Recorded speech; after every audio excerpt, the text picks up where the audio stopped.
ડીસાના માલગઢ મોટી ઢાણી ખાતે મોમાજી મહારાજના મંદિરે ભજન સંધ્યા અને હવન યજ્ઞ યોજાયો। ડીસા તાલુકાના માલગઢ ગામે પરમાર પરિવાર દ્વારા દર વર્ષની જેમ આ વર્ષે પણ મોમાજી મહારાજના પ્રાંગણમાં ભજન સંધ્યા અને હવન યજ્ઞનું સુંદર આયોજન કરવામાં આવ્યું।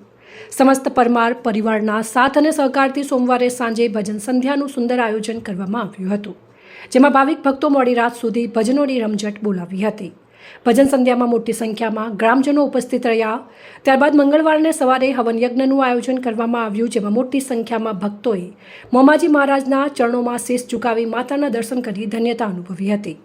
હવનમાં પરમાર પરિવારને હવનમાં બેસવાનો લાભ મળ્યો હતો, જેમાં મોટી સંખ્યામાં ગ્રામજનોને આહુતિ આપવાનો લાભ મળ્યો હતો। ત્યારબાદ માતાજીની પ્રસાદ લઈ ધન્યતા અનુભવી હતી અને આયોજન સફળ બન્યો હતો। અહેવાલ ભરત સોલંકી, સંબંધ ભારત ન્યૂઝ, ડીસા।